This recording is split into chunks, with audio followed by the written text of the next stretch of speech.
A new Port Richey office complex repainted every accessible space, added the correct number of van spaces, and mounted signs at the right height. It failed ADA inspection. The surface slope measured 3% in the cross direction, 1% above the code maximum. The striping was perfect. The asphalt underneath it was not. That 1% is the most expensive number in accessible parking compliance. 2010 ADA Standard Section 208 sets the number of required accessible spaces based on total lot capacity. A lot with 1 to 25 spaces requires 1 accessible space. 26 to 50 requires 2. 51 to 75 requires 3. 76 to 100 requires 4. 501 to 1,000 requires 2% of total. The table scales with lot size, and it is the first dimension a complaint-triggered DOJ investigation measures. A Tampa strip mall with 60 spaces and 1 accessible stall has 2 fewer spaces than the code requires before anyone reaches the front door. Of the required accessible spaces, at least 1 in every 6 must be van accessible. Van accessible is dimensionally different from standard accessible. Standard, 96 inches wide with a 60-inch access aisle. Van accessible, either 132 inches wide with a 60-inch aisle or 96 inches wide with a 96-inch aisle. The additional width accommodates side entry wheelchair lifts. A lot with 6 accessible spaces and no van accessible space is non-compliant regardless of how well the other 5 are marked. The slope requirement is where most Florida parking lots fail.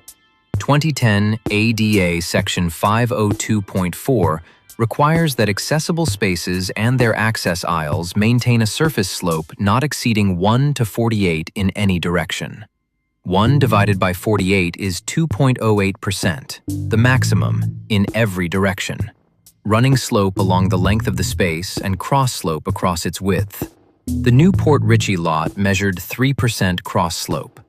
Asphalt lots in Florida settle, heave, and drain, and the slope that passed at original construction changes over time without any permit event to trigger reinspection. The access aisle is the hatched zone adjacent to the accessible space.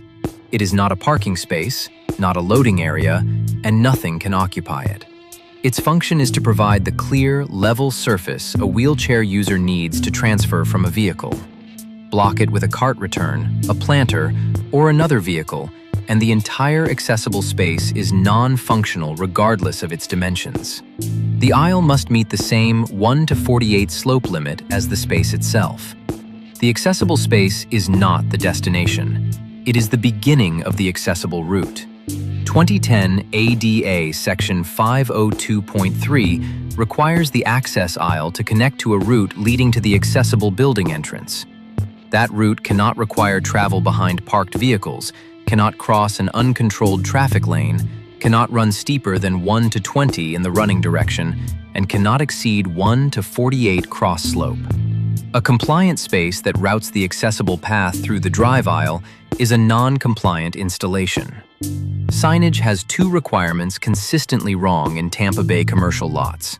The international symbol of accessibility must be mounted on a vertical sign with its bottom at least 60 inches above the ground, so it remains visible when a vehicle is parked in the space. Van accessible spaces require a second sign reading Van Accessible. A pavement marking alone, the ISA painted on the asphalt, does not satisfy the vertical sign requirement. The pavement symbol is in addition to the vertical sign, not instead of it. ADA enforcement operates on 2 tracks most property owners never distinguish. The first is permit triggered. FBC Chapter 11 requires accessible parking compliance as a condition of any building permit, renovation permit, or change of use. The second is complaint triggered.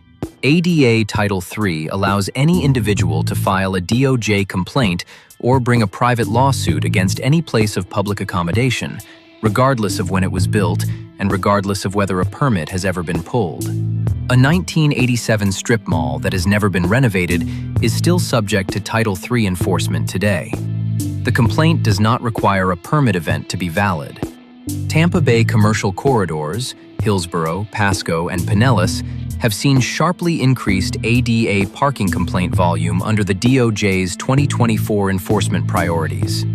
Aging asphalt, original construction striping that predates the 2010 standards, and surfaces that have settled past the 2% threshold without any permit trigger create a region where a measurable majority of commercial lots are currently out of compliance on at least one dimension.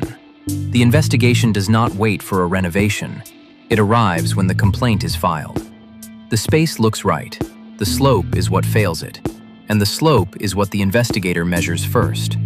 If you own or manage a commercial property in Tampa Bay, share this with your property manager before the complaint arrives. Subscribe for